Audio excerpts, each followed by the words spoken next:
segunda parte tiene que ver con el Cordero. Voy a tratar de avanzar esto porque para terminarla, ¿ya? Entonces, ya he encontrado que el Cordero es que ha vencido. Curioso porque se muestra en la visión a alguien que es, en este caso en el 5:5, el anuncio del anciano, ¿no? Primero dice que es el león, da palabra de esperanza, el león, la raíz de David, ¿no? El león de Judá. Muchos comentaristas señalan que el pasaje tiene el formato de la investidura de un rey oriental. ¿Mm? Y ven estos pasos en esta participación. La exaltación en el versículo 5, el traspaso de poder en el 6 y 7, el poder que se da al Cordero, y la presentación del nuevo soberano para el homenaje a sus súbditos en 8:14, donde ahí se muestra la adoración a Jesucristo, ¿no? Juan de Patmos no se preocupa entonces solo porque por el destino individual de los mártires, ¿no? Que aparecen después en otras partes del Apocalipsis, sino por algo infinitamente más grande. Es la vindicación de su fe en el propósito del Dios revelado en Jesucristo. Ese es el tema preocupante para él, ¿no? Y que es, otra vez, la vindicación habla entonces de la justificación, ¿no? Hablando en términos nuestros, justificación por la fe, ¿no? Y esa justificación, esa gracia, ¿no? Hecha en el Dios revelado en Jesucristo. Él es el que nos trajo la gracia, Él nos trajo la redención. Y esto es la base para Juan y para denotar por lo menos su llanto y luego también la alegría de saber que han encontrado por fin a alguien al cual nos ha vindicado, nos ha sacado de la condición de perdición.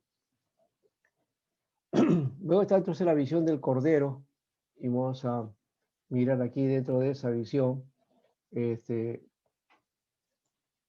Aquí tenemos, siguiendo la base de nuestro amigo Juan Stam, ¿no? Decíamos, entonces el anciano le dice a Juan como si fuera por primera vez que el Mesías, el león de Judá, ¿no? Y la raíz de David, que ha vencido y que es digno de abrir los sellos, y mira entonces el trono y descubre, no, dice, no un león, Juan va ahí y ve a un cordero, y ese Mesías se llama Jesús, y su victoria es su cruz, que fue inmolado como víctima sacrificial, pero que no solo vive, es un cordero erguido en dos pies, está en pie, dice. ¿Ya? Percibe todo, y ahí vienen los 7 ojos, y tiene todo poder, por eso hay 7 cuernos, ¿no? Los cuernos son poder en la Biblia. Y enseguida hace que ningún ángel se hubiera atrevido a hacer nunca, y se acerca al trono y toma el rollo de la mano del que está sentado en el trono, ¿no? Y comienza después las revelaciones, ¿no? Entonces la aparición del Cordero en el escenario tiene un efecto dramático, transforma el llanto en canto, en alegría, ¿no? Y con esta nueva realidad, entonces avanza el sentido de la oración. Y esta oración va, digamos, subiendo en la dimensión, ¿no? En su cualidad, ¿no? Es una oración mucho más consciente. Los 4 seres vivientes y los 24 ancianos, ¿no? Ahora adoraban día y noche en una antifonía doxológica, se unen sus voces para entrar ahora a una nueva relación antifonal con millones de ángeles, con la creación y terminar al fin con su propia respuesta litúrgica, que termina en el versículo 14, ¿no? Así que aquí esta liturgia tiene un aspecto de conversación, según lo menciona aquí Juan. Y también, por supuesto, hemos dicho que el comienzo ha sido así, ¿no? O antifonal. Bien, entonces Juan vuelve a mirar de nuevo hacia el trono y encuentra al Cordero, ¿no? El poder vencedor, ¿no? Del anunciado León de Judá no es simplemente la omnipotencia divina del Señor, sino el poder totalmente paradójico del Cordero inmolado en la cruz. Es curioso. aquí hay una paradoja, una contradicción, si se quiere, porque generalmente uno piensa en un vencedor, en alguien que ha triunfado, alguien que ha vencido, ¿ya? En alguien que ha llegado a la victoria, pero este cordero es un cordero inmolado, un cordero que murió, que ha sido sacrificado, pero que ahora vive. Lo glorioso de eso es que él vive, ha,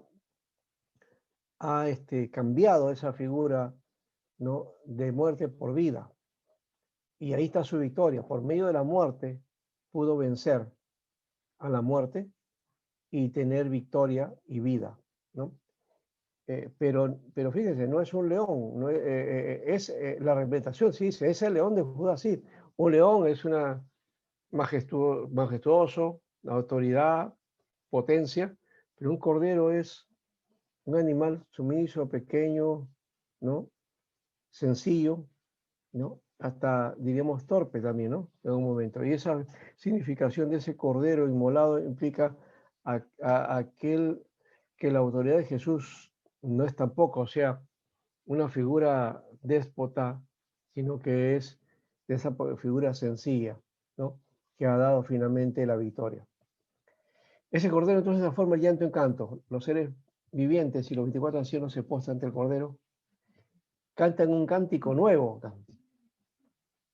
¿Qué es un cántico nuevo? Es una expresión que aplica lo que Dios está realizando y que es un acto nuevo de Dios. A veces uno piensa que el cántico nuevo es un canto hecho recién, ¿no? Acá habla de las obras que Dios ha hecho y que Dios magnifica, y que Dios ha dado para los hombres. Y eso es una expresión para cantar un cántico nuevo. El cántico nuevo que implica entonces decir, digno eres de recibir el rollo escrito y de romper su sello, porque fuiste sacrificado y con tu sangre compraste para Dios gente de toda raza, lengua, pueblo y nación. De ellos hiciste un reino, los hiciste sacerdotes a servicio de nuestro Dios y reinarán sobre la tierra. ¿Mm? Dios nos ha hecho un reino y sacerdotes, dice el texto. Eh, en la versión de la 60 dice que Dios nos ha hecho reyes y sacerdotes. No es una buena traducción esa parte. Dios hizo un reino y es un reino de sacerdotes al servicio de Dios, ¿no? Así que no somos reyes, ¿ya? Como algunos piensan por ahí y aplican una falsa realeza La, cuando N, hablan de... la Sí, NBI está bien traducida entonces en ese. La claro, NBI ahí dice un reino y sacerdote, ¿no? le Un hiciste, reino. sí, los hiciste sacerdotes al servicio de nuestro Dios. Ya, claro, entonces al servicio de nuestro Dios, sí, muy bien.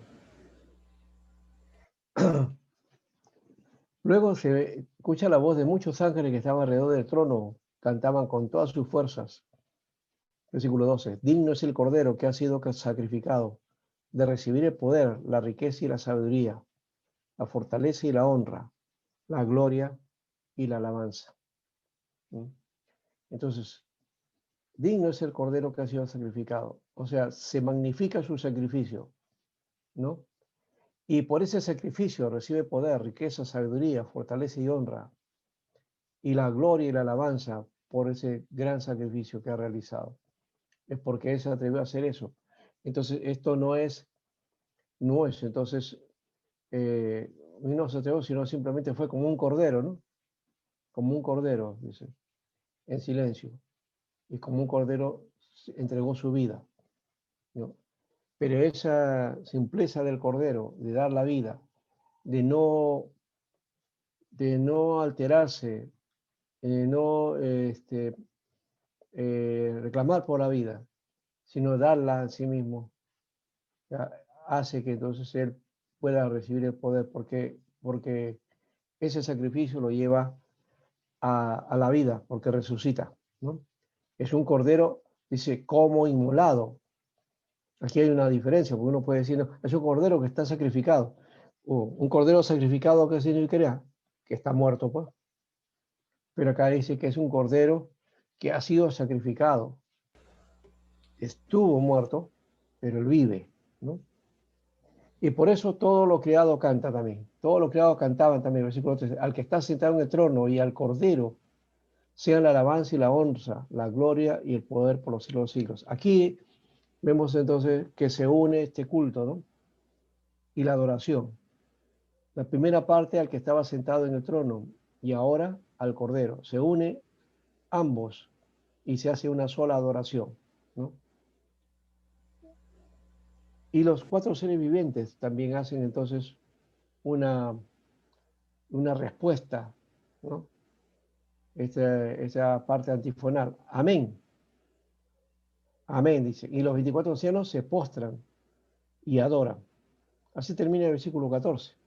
Entonces, aquí vemos que todavía continúa entonces este culto honrando ahora al Cordero, ¿no? Ahí está la parte entonces del sentido del culto, ¿no? El que está sentado al trono, a él se le da adoración. Eso habla de el culto teocéntrico. Y cuando se habla del Cordero y se le da alabanza, honra y gloria, ¿no? Está hablando entonces del culto cristocéntrico, ¿no? Dos, digamos, eh, elementos que deben estar presentes en nuestros cultos, ¿no? A Dios y a su Cordero, ¿no? Muy bien. Ahora, de esa perspectiva ya dejamos esta parte del Apocalipsis, ¿no? No sé si ustedes quieren decir alguna cosa aquí. Solamente nos hemos dedicado en esta parte de Apocalipsis a hablar del culto y hemos sacado todos los aspectos del culto que nos da el Apocalipsis, ¿no? Y nos muestra el Apocalipsis, ¿ya? Y nos sirve ahora de modelo y es de base, de fundamento para todos los demás servicios de culto que debemos dar al Señor, ¿no? ¿Algo que quieran ustedes mencionar? Aquí se ha redondeado esta parte. Ojo que este culto no termina ahí, ¿no? ¿Ya? Después ya vienen sabemos que vienen otros elementos aquí en el Apocalipsis que no lo vamos a utilizar porque no estamos haciendo un estudio del Apocalipsis solamente del culto, ¿ya? Ya aquí a partir del capítulo 6, entonces se abren los sellos, vienen entonces los juicios, ¿ya?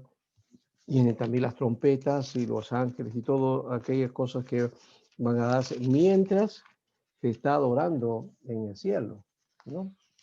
Porque esta adoración no termina. Esto ya hemos dicho, es mientras se adora, entonces hay estos juicios que se están dando, ¿no?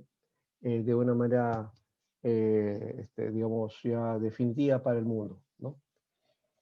Hasta que viene el Señor. Así que este culto, el servicio, el culto aquí apunta hacia que el Señor en gloria se manifieste, ¿no? Y empieza con el Cordero, pero vamos a ver después al Señor Todopoderoso en gloria, ¿no?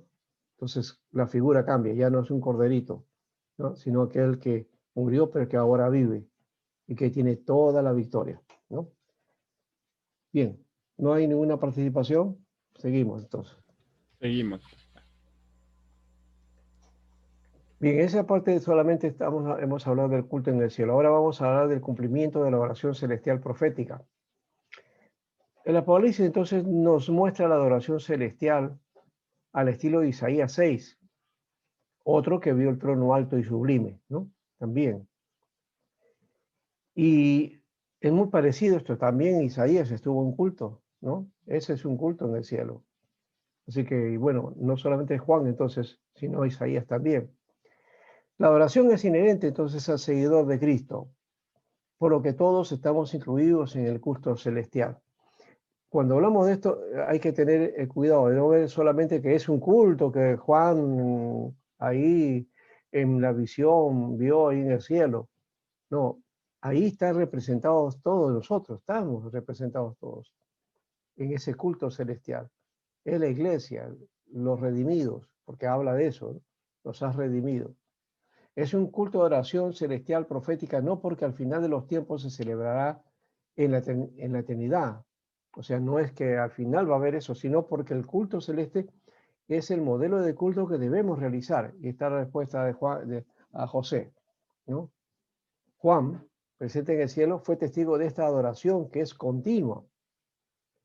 Todo culto debe tener esa misma intensidad de expectativa de encontrarse con el Señor Todopoderoso. Es el sentido que nos ofrece ese culto y de hecho que también todo culto debe tener ese contrativo, esa expectativa.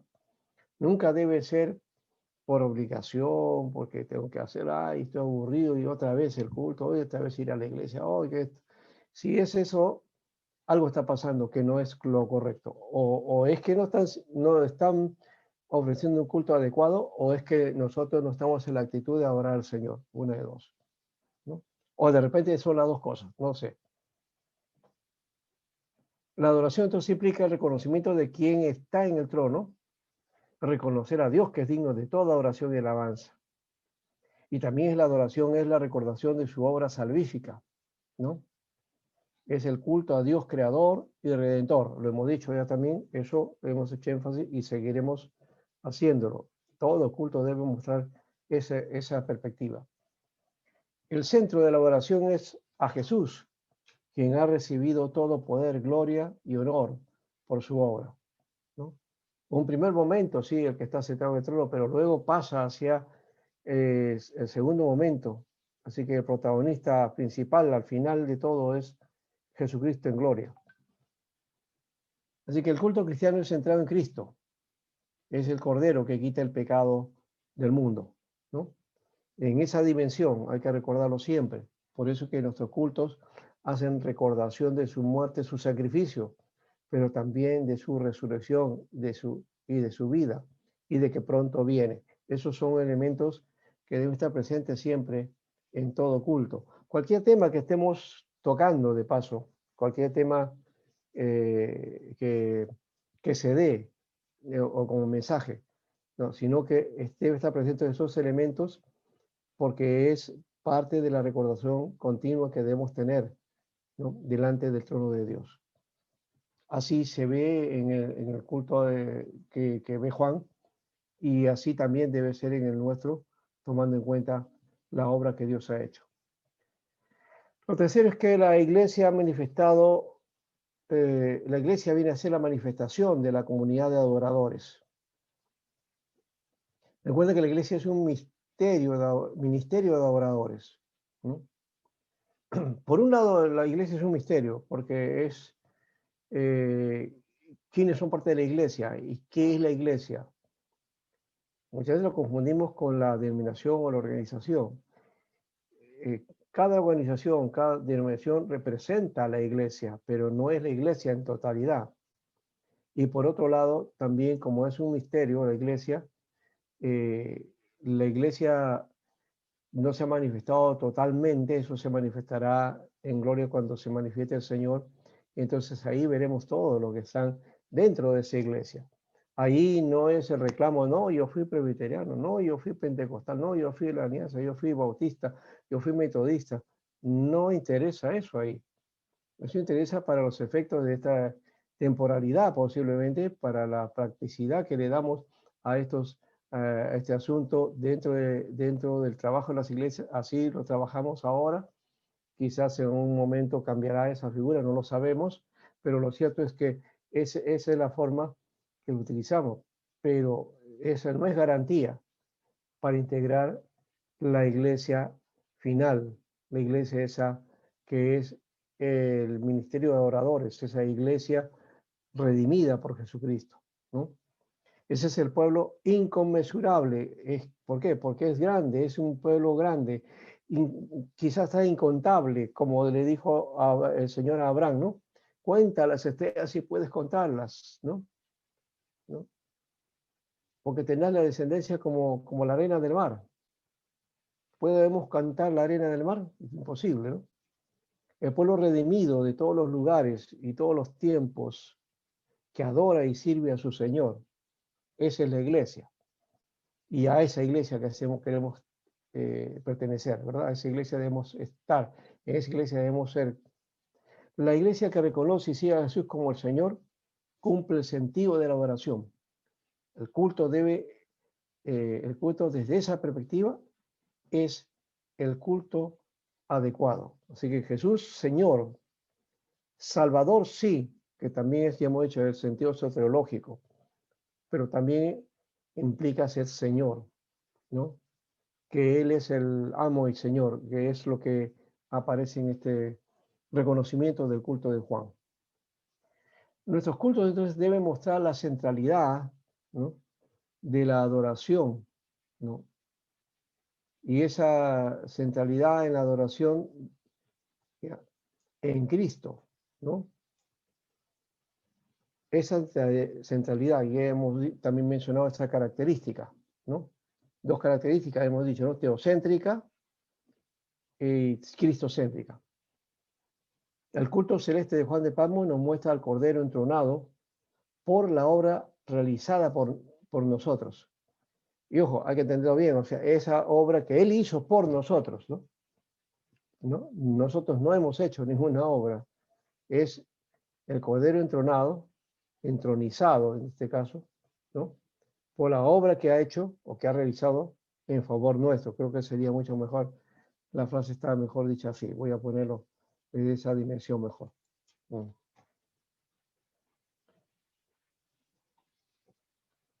Entonces, es el Cordero entronizado,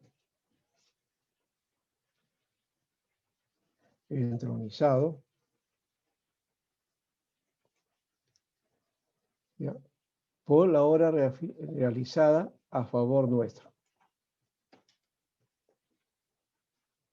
a favor de nosotros también. Ya está. A favor nuestro o a favor de nosotros. A favor nuestro lo ponemos.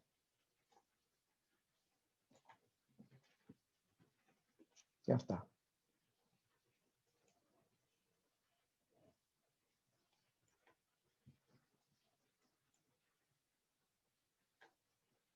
La liturgia entonces muestra la obra redentora y proclama la salvación consumada en Cristo. Todo se centra en Cristo. Es una obra que afecta a todo el cosmos y esa obra es universal en cuanto a su alcance y para que todos los hombres puedan disfrutarla. Pero esta adoración que cada hombre rinde a Dios no lo hace en solitario, lo hace en comunidad, en el cuerpo de Cristo. Por eso la iglesia es la comunidad de adoradores por excelencia. Vale la adoración individual, pero esta necesita también de la adoración comunitaria, ¿no? De estar en comunión, ¿no? Y también de la actitud, no solamente es la cuestión de reunirnos, porque puede ser que yo esté yendo a una comunidad de fe, a una iglesia, pero si no me identifico o no simplemente voy porque quiero hacer un acto de presencia, entonces no tiene sentido, porque no me ha adentrado a esa comunidad. Creo que esa es una de las cosas que hay que tomar en cuenta, que, que lo comunitario tiene que ver con esa identidad ya, de adorar y de que todo, y ayudar a la adoración, o sea, para que yo como parte de esa comunidad también ayude y participe y abone, ¿para qué? Para que esa comunidad también sea adoradora, ¿no? Ese es el sentido de la presencia de cada uno de nosotros. Porque si yo solamente hago mi adoración individual, particular, para Dios, y no me interesa lo demás, como he escuchado en algunos, dice así, ¿no? A mí y no tengo que dar cuenta a los hombres, yo doy cuenta a Dios, yo adoro a Dios, no a los hombres. Ya, adoras a Dios, sí, pero también tienes que estar entonces en comunión. Creo que ese es el otro elemento importante. Bien, eh, esto es solamente una configuración, ¿no? Pero más que eso se debe haber sido el culto en el cielo, ¿verdad? Y ningún culto nuestro va a tener una visión como esta, seguramente va a ser mucho más que esto, ¿no? Y lo último que estamos viendo aquí es que el hombre como alabanza de la gloria de Dios. El hombre alabanza de la gloria de Dios. El hombre que ha sido creado para alabanza de la gloria de Dios en Cristo haya sentido para su vida. ¿Cuál es el sentido? Es dar la gloria a Dios por su obra eterna. Nuestra naturaleza interior está hecha para adoración al Supremo Dios. Ya lo decía también Anselmo Canterbury, que dice que el hombre tiene en su interior un fondo, un vacío en la forma de Dios y que nadie lo va a poder llenar, ¿no?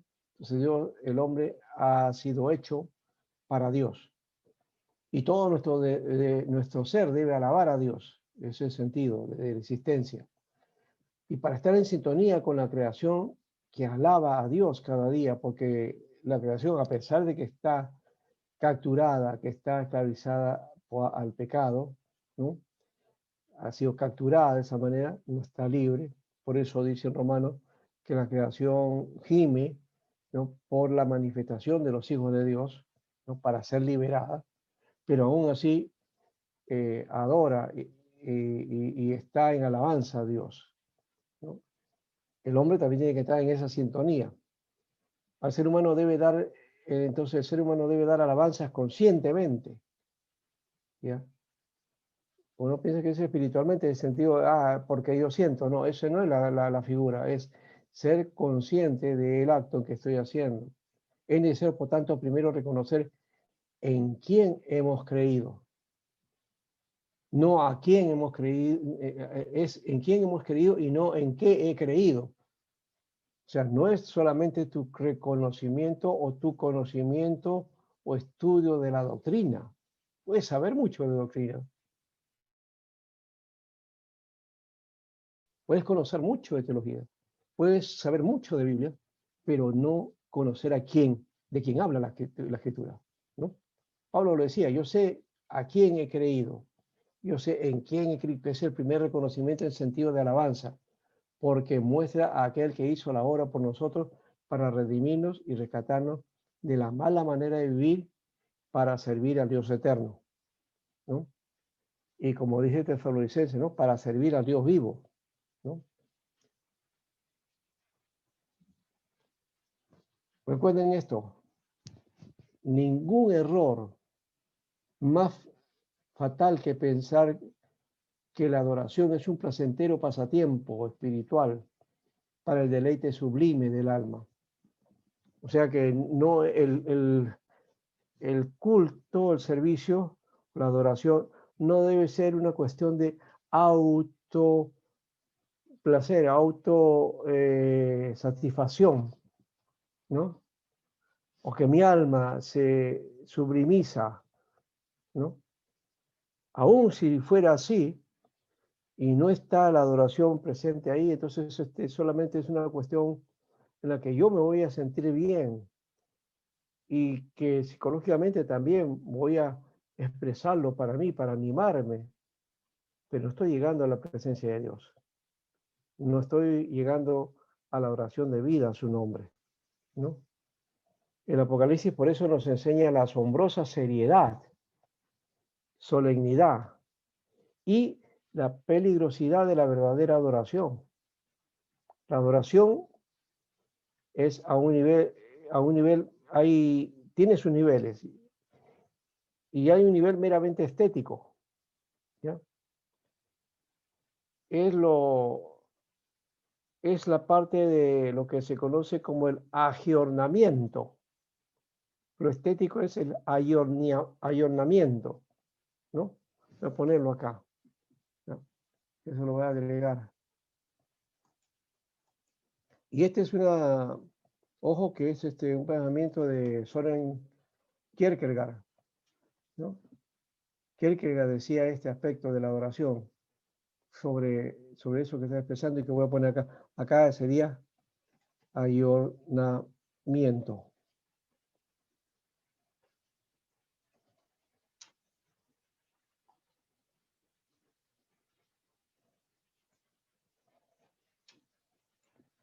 Agionamiento, esa es la figura. ¿Qué cosa es el adorno? Aquellas cosas que parecen bonitas, ¿no es cierto? Lo estético tiene que ver con belleza, ¿no? El lugar, la forma, todo lo que es externo, ¿no? En nuestras iglesias, por ejemplo, yo me he preguntado muchas veces eso, ¿qué sentido tiene, por ejemplo, de traer flores al altar? ¿Mm? ¿Es necesario traer flores al altar? Bueno, no tenemos altar de paso en las iglesias, ¿no?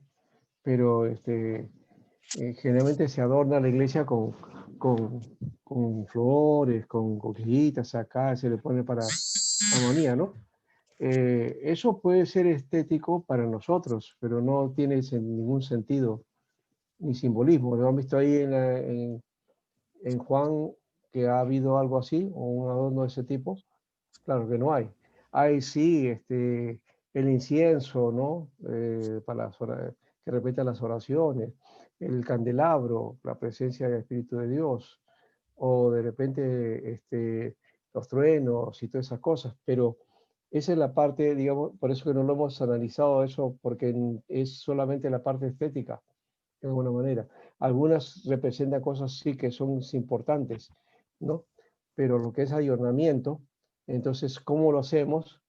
Y a veces hemos tenido problemas en eso, ¿no? Que si levanto las manos, que si no levanto las manos, que si alabo gritando o que si alabo en silencio, o si a cada rato digo amén o aleluya, o no digo amén ni aleluya. Son las formas, eso es lo estético. Y a veces hacemos énfasis en eso, ¿no? No, que vamos a cantar himnos, no, que vamos a cantar salmos, no, que vamos a cantar alabanzas o cánticos. ¿Qué diferencia hay entre cantar una u otra cosa si lo importante es lo que queremos hacer y no cómo lo queremos hacer, ¿no? Así que por bella que sea, según Soren Kierkegaard dice, no es más que una blasfemia y una abominación delante del Señor. La verdadera adoración tiene que llevarnos al nivel ético y existencial, es decir, a nuestros actos. Estar delante del Señor de la historia, que está sentado en el trono, significa también tener que comprometernos históricamente con su voluntad. Y esto implica entonces también nuestra conducta, ¿no? Nuestra conducta, nuestros hechos en la vida diaria, en la construcción de vida, nuestro comportamiento, ¿no? Y sobre todo, ¿qué estamos expresando? ¿Qué estamos expresando nosotros en la vida diaria, en la vida común? Ahí está el elemento existencial. ¿Qué somos? ¿Qué somos? ¿Somos cristianos solamente para la iglesia, para el culto que hacemos en la iglesia? ¿O realmente estoy rindiendo a Dios culto en todas mis acciones, en la vida diaria, en la vida común, como en el culto del cielo, que eran las 24 horas del día, ¿no? Las 24 horas del día, entonces, implica mi compromiso, ¿no? Y ahí está esa palabrita, compromiso.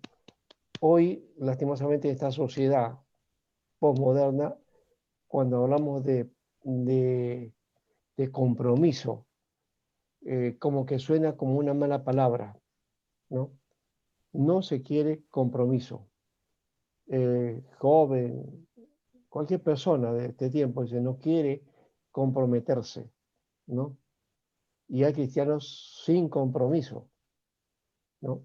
Pero eso sí, exigen, eh, reclaman sus derechos, pero el otro hecho es el compromiso, es decir, deberes también. Creo que ese es otro elemento que es necesario y que es parte también del culto.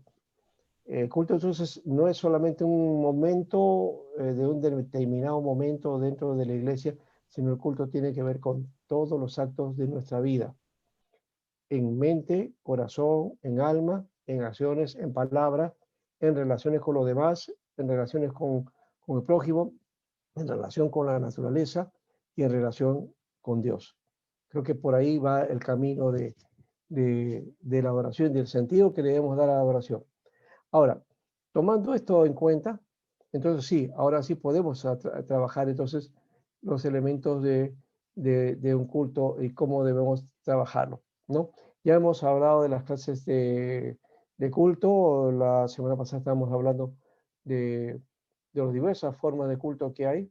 Hemos estado hablando la cuestión estética en todo caso, pero ahora hemos trabajado más bien el sentido de la oración en lo ético, ¿no? Y en lo existencial. Esa parte es lo que estamos terminando ahora ya. Y a partir de esto vamos a usar ese insumo para entonces elaborar un culto, un adecuado culto o servicio. ¿Ya? Ustedes me han presentado, pero todos, no sé si todos fueron, me presentaron la forma de culto que ustedes tienen en su servicio. Esto, José me parece que lo ha hecho, ¿no? Brisi, Alejandrina también. José Cuya, ¿tú presentaste? No me acuerdo. Sí, profesor, sí le presenté. ¿No? Sí, sí creo que al final lo hiciste, pues. Al final lo hiciste, claro. Ya. Claro. Entonces, ya más o menos, ahora, hay que comparar esto y bajo lo que ustedes han visto, lo que me han presentado solamente entonces es lo que diríamos el formato que tiene que ver con el formato estético, ¿no? La forma de cómo se realiza, ¿no? Entonces, y yo también les puedo presentar algo acá. Yo tengo un modelo y quiero en este momento, pues, voy a buscarlo acá para poder entregárselo y después se lo envío. ¿Ya? Un material que yo hice hace tiempo para una iglesia. ¿Ya? Y esto puede servir de alguna manera como una forma, ¿no? De hacer un modelo, ¿no? Un modelo de, a ver, no sé si sale como hoja, pero por aquí está, ¿ya? Para que ustedes vean entonces eh, las partes de un culto o cómo hacer. Sí, estamos como formato de culto, así lo he puesto ya. Ya.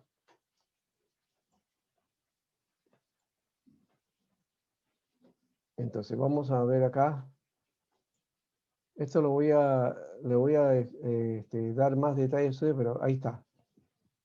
Es una hoja, dice formato de culto, ¿ya?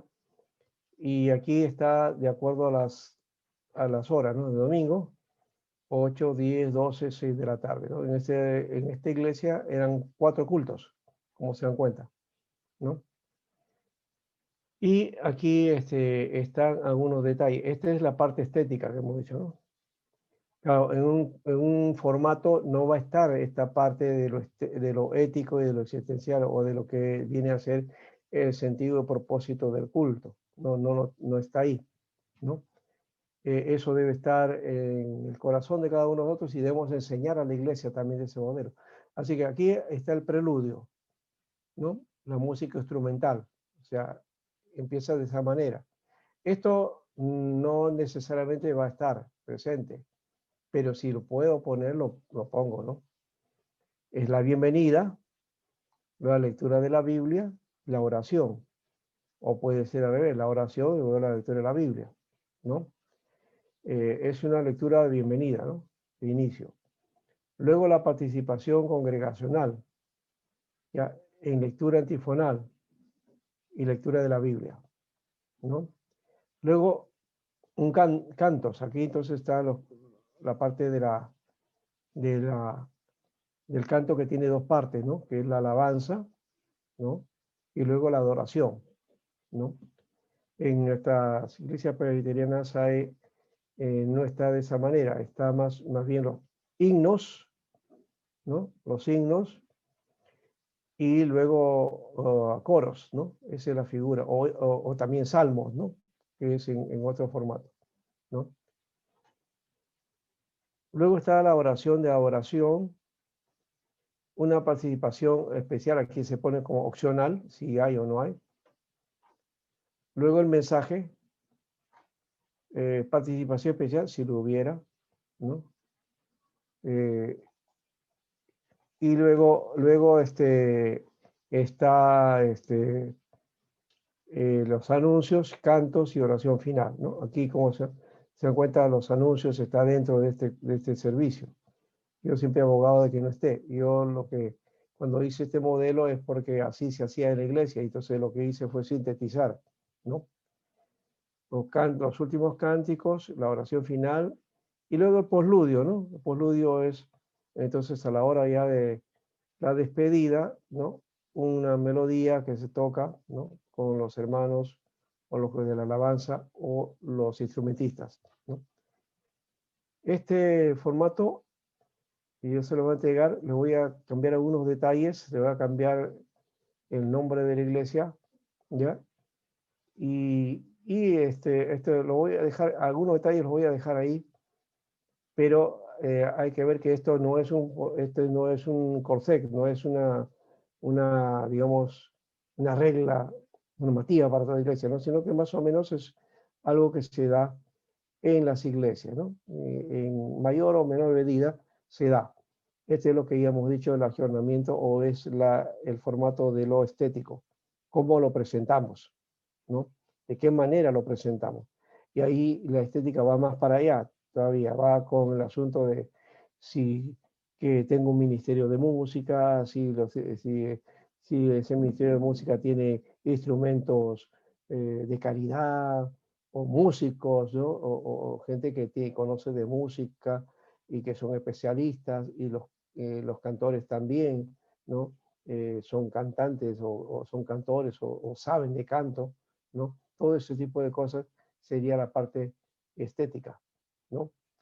Eh, Eso sí se necesita, pero no necesariamente tiene que ser esa parte. Pero también por otro lado, puede ser que haya gente, hermanos, que está en el canto, que está en la música, pero que no saben cantar, o que no lo saben, pero les gusta, o que tocan los instrumentos, pero no son pues expertos.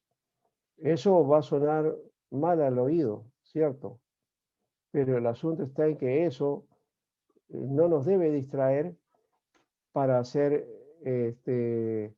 para hacernos, o como diríamos, para hacer de nosotros eh, alejados de la adoración. Uno puede decir, no, eso me está interrumpiendo para adoración. Nada debe interrumpirte en adoración, nada. Eh, Eso estético no debe ser. Debe abonar más bien para ayuda, claro que sí. Puede ser, lo que sí creo que puede distraer la adoración es cuando no lo estamos dando con un corazón rendido al Señor. Esa es la parte de lo ético y que tiene que ver con el respaldo de la vida, de cómo está nuestra vida, ¿no?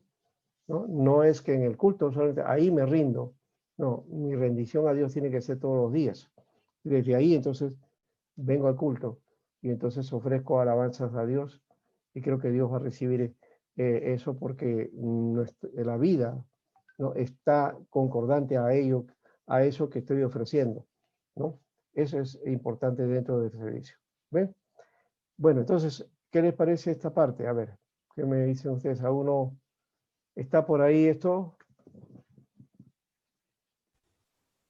Pastor, se parece al modelo de del culto que hacemos. Sí, ¿no? Por eso Ajá, yo digo, es que es genérico, sí, ¿no? casi todas las iglesias, solamente que, claro, uno lo pone al comienzo, otro al final, en medio, no sé, eso depende, el orden ya depende de la iglesia, ¿no? Sí. Y también algunos iglesias van cambiando el formato para no hacer lo mismo siempre, dice, ¿no? Para Ajá. que siempre tengan otra cosa.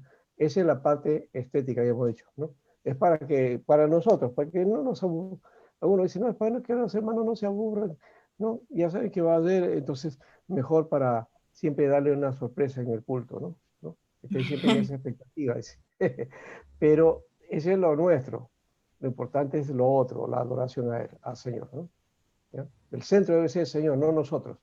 No sentirnos nosotros satisfechos o hacer un culto para que la iglesia, los hermanos se satisfagan, ¿no? Se sientan Claro. tranquilos, se sientan felices porque han estado en el culto. No, ese no es el sentido. El sentido es que se adore a Dios, ¿no? Que todos adoren a Dios, Amén. que Sí. se orienten todos a adorar a Dios. Ese debe ser el sentido. ¿Ya? Bien. José, ¿qué dices? Bueno, como dice la hermana Alejandrina, ¿no? Que todos los formatos creo que coinciden en muchas cosas, ¿no? Y la adoración, todas las iglesias tienen un formato que casi no cambia nada. Pero buena idea de dar sorpresas a los hermanos, pero sin añadir, o sea, cosas que, sino cambiar algunos, por ejemplo, los especiales, eso creo que en muchos formatos no lo incluyen, ¿no? No, no, y ahora ya Y no. ya no lo incluyen y no sé si sería bueno, ¿no? Porque muchas veces, a veces, ahí se encuentran los talentos. Podría ser, pero también hay que seleccionar y hay que tener en qué momento lo hacemos. Si hacemos un culto principal de adoración a Dios, puede distraer Este, elementos como estos, y me distraen de la alabanza, adoración al Señor, porque de repente no sale bien el especial o por ahí hay una ocurrencia, una anécdota ahí, cosas que pasan, ¿no? A veces, ¿no? Es cierto. Eso y Mm. te distrae y a veces ya te pones a reír y a bromearte entre los hermanos y ya te olvidas de que estás en el culto. como Hay que tener cuidado. Se enfoca. Claro, te desenfoca y quitas la distracción de lo que has venido a hacer.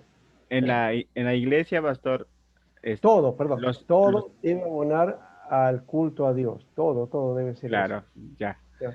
En la iglesia, los pastores lo que nos avisan es, por ejemplo, unos 2 meses antes que en tal fecha va a haber, que se preparen cada familia con un especial. Nos avisan, ¿no? Y ahí los hermanos se están preparando. En alguna ocasión, a veces para el aniversario de la iglesia, y bueno, se preparan, ¿no?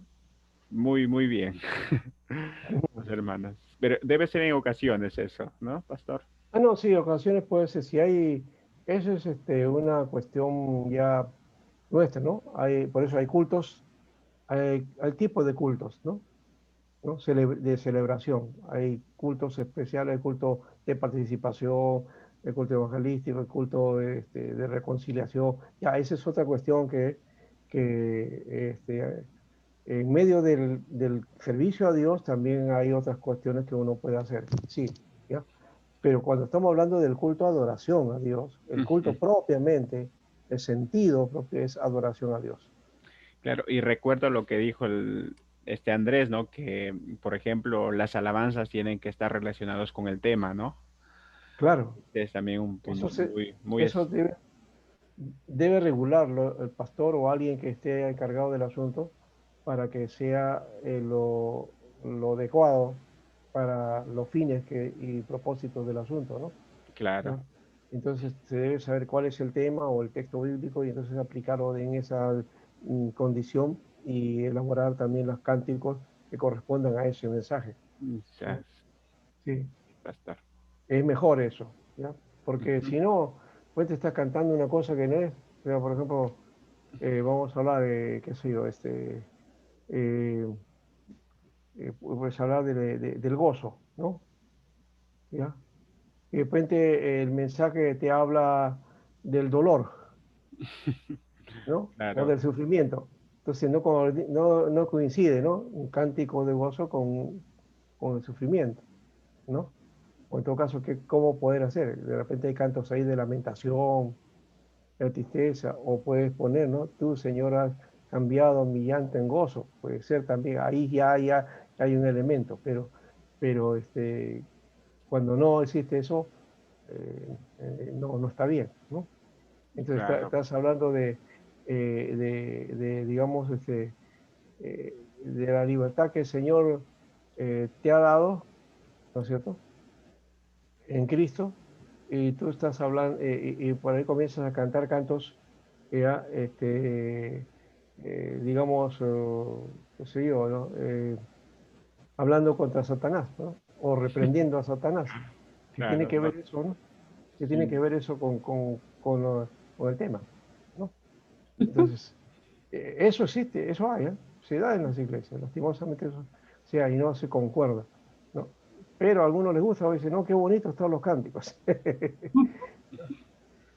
¿Ya? Y hay otra cosa que también ya hemos dicho, la centralidad debe ser Cristo y Dios como centro de adoración. En muchas iglesias, ¿ya? A Satanás en los cultos se nombra a Satanás más que a Jesús, ¿no?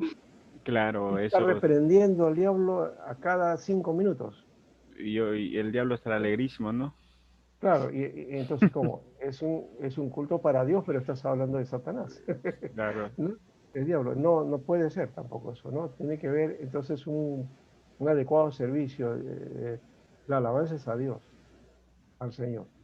Ahí debe estar centrado. Y nuestra mente debe estar ahí. Que nada debe distraernos. No debe decir, no, y de pronto voy al culto, entonces reprendo a Satanás, que se vaya de acá del culto, del servicio. Que a veces se ocurre. Bueno, nuestras iglesias creo que no hacen esa práctica, pero una iglesia sí, ¿ya? Donde cuando va a empezar el culto comienzan a reprender. O terminado nomás, ¿no? Viene la gente para ser ministrada y están echando fuera demonios y hablando de acá y allá. Y al final, ¿quién se gana la gloria? ¿No? Entonces hay que tener cuidado. Bien, por eso decimos la centralidad, ¿cuál es a quién adoramos? Yo he conseguido acá un material, creo que no tiene nombre, hay uno que sí tiene, y le he cambiado algunos detalles porque el autor parece que tiene, es de origen católico, pero lo que sí me gusta es que tiene varias cositas importantes de la liturgia cristiana de los primeros siglos, ¿no? Cómo hacía todos los detalles, y yo le he cambiado algunas cosas y solamente aquí habla del culto nada más, y que se puede aplicar para cualquier iglesia, ¿ya? Eso se los voy a dar a ustedes, ¿ya? Para que un artículo, para que ya no vamos a hablar más de esto, vamos a entrar a otra dimensión del asunto y que tiene que ver con, a ver si eh, la próxima semana vamos a hablar de los cultos en diversos movimientos. Yo quiero aquí, creo que no va a ser posible para todos, pero bueno, eh, este tema, por ejemplo, y que iba a conversar con ustedes, o sea, ¿sería válido esto o no? Bueno, por ejemplo, un culto, diversos cultos o perspectivas cultuales en el catolicismo, por ejemplo. ¿Cómo es el culto ahí? ¿Cuál es el culto entre los anglicanos o entre los ortodoxos? ¿Ya? En los bautistas, metodistas, luteranos, ya hemos visto eso, ¿no? Ya lo hemos visto de alguna manera. ¿Ya? Sería básicamente esos tres, catolicismo, anglicanos y ortodoxos. ¿Ya? Entonces, a ver, ¿quién quiere hacer el trabajo? Les dejo ahí. ¿Ya? El culto en el catolicismo, el culto entre los anglicanos y el culto entre los ortodoxos. Pero hay que conseguir el formato, profe. No el formato, es un trabajo, o sea, es un trabajo que tiene de investigación, ustedes buscan. Igual que este, ¿no? Sí, sí, sí. No Igual es que... un formato, no es un formato, sino es El un culto, estudio pastor, en los angélicos. en la iglesia Ah, católica, en la iglesia anglicana, en la iglesia ortodoxa. O sea, cuáles son las bases de su culto, ¿no? Eso es básicamente para hacer una comparación, nada más. mm,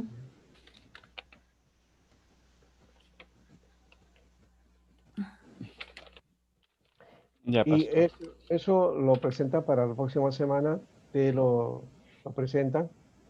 Y luego vamos a hacer uno sobre el culto reformado, ¿ya? Y en general, porque ya hemos trabajado los bautistas, metodistas, luteranos, presbiterianos, pentecostales, por lo menos el formato lo hemos hecho, ¿sí o no? ¿No? ujú. Ya hemos visto algunos, formato cultural, ¿ya? Y ahora sería más bien cuál es el sentido que tiene cada uno, ¿ya? Ahí sí vamos a elaborar un poquito sobre el culto reformado y cuál es el sentido. ¿Qué dice, por ejemplo, eh, este, la Confesión de Westminster con respecto a esto, a la adoración, ¿no? Y al culto? Creo que eso es un elemento que necesitamos tomar en cuenta porque es base para el culto reformado, ¿ya? Entonces, mira, vamos a mirar ese aspecto, ¿ya? Si podemos llegar, si se puede, vamos a trabajar, no, porque la quinta, sexta, ya, para la séptima sería cultos diversos. Cuando hablamos de cultos diversos o con, digamos, con temáticas diversas, entonces ahí vamos a hablar sobre cultos especiales, ¿ya? Los cultos especiales. Y ahí también hay otro trabajo que realizar, ustedes también tienen que hacer. El culto para matrimonios, por ejemplo. ¿Ya? ¿Cómo hacer un culto para matrimonios? ¿Ya? El culto para funerales. Para funerales. Eh, También para acontecimientos cívicos, por ejemplo, el culto de acción de gracias, que se hace también en fiestas patrias, ¿no? La dedicación del templo es otro formato. Ahí eso ustedes lo van a encontrar en el manual del ministro. Creo que yo se los di. La vez pasada entregué algunos libritos sobre eso. Ahí van a encontrar estos. Luego también cultos generales, servicio dominical, servicio evangelístico y algunos elementos auxiliares del culto, y eso lo vamos a mirar también. Creo que eso no lo habíamos trabajado, de la música, los simbolismos, ¿no? La arquitectura, o sea, también que tiene que ver con el lugar, ¿no? El espacio, ¿ya? Que también es importante para el culto. Yo he visto también ahí otro detalle que sí es sintomático, ¿no? Es que en locales pequeñitos ponemos tremendos, ¿cómo se llaman estos? Parlantes, ¿no? Y le ponemos a todo volumen, ¿no? Y se escucha, pero un sonido terrible y te distorsiona todo, ¿no? Y hay que tener cuidado porque el ser humano eh, tiene un límite para los ruidos, ¿no? No recuerdo exactamente cuántos son, creo que son 30 decibelios, no sé exactamente, no, mejor no digo ninguna cantidad porque puedo equivocarme. Pero sí, nuestro oído tiene un aguante de sonido. Cuando pasa ese límite, ya, entonces eso me va a alterar. Si paso ese límite, va a haber alteraciones. ¿Ya? Y en esa alteración puedo descontrolarme psicológicamente también, entonces no voy a concentrarme exactamente como debo ser. Entonces, ahí hay que trabajar ese aspecto también, de cómo trabajar el asunto del nivel de sonido que debe tener adecuado, la ecualización, esa figura, todo el sentido de si los instrumentos que tenemos son adecuados o no. Sé que en algunas iglesias no se tiene, pero si hay iglesias pequeñas, ¿para qué usar tremendos sonidos? Y menos si no tenemos la capacidad o no tenemos el control maestro adecuado, ¿no? O los canales y todo eso, ¿no? Entonces hay que tener ese cuidado, ¿ya?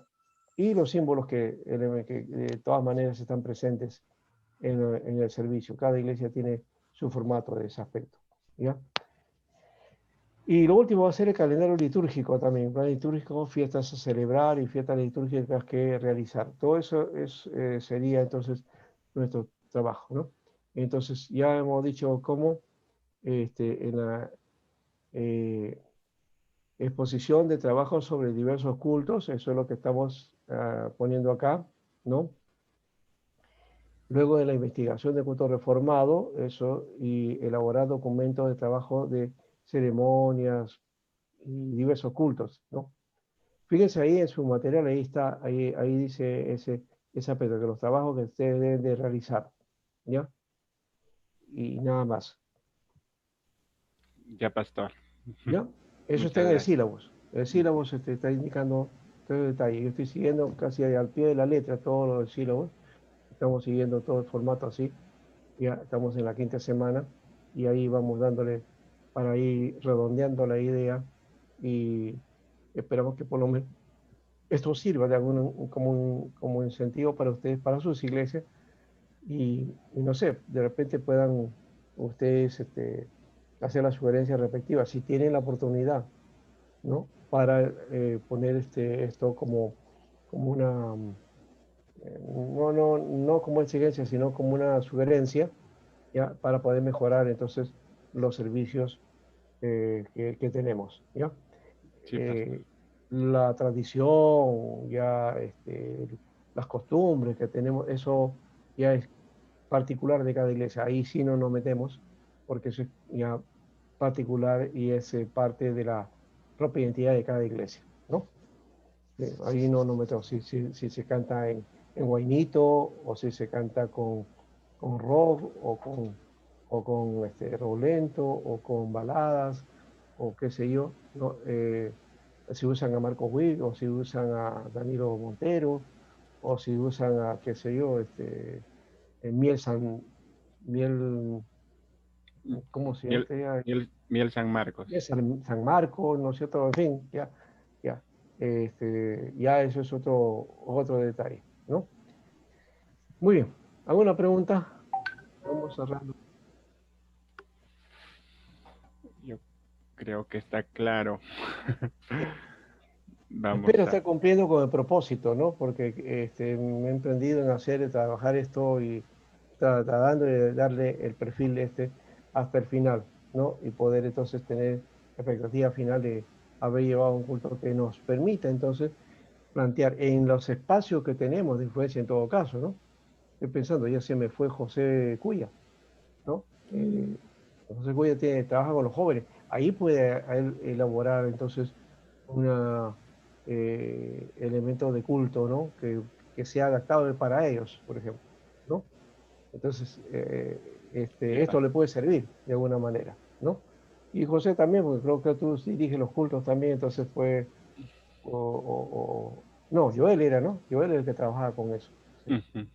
Sí, entonces, bueno, de alguna manera que puedo decir, este curso no es teórico, tiene que ser práctico, tiene que ser para ponerlo en práctica. Los principios que estamos poniendo acá tienen que ponerse en acción, compartir, ¿ya? Sí, pastor, muchas gracias. Ya, Ok, muy bien. pastor. Así es el asunto. Entonces, no se olviden de su sílabo, ahí están los trabajos, ¿ya?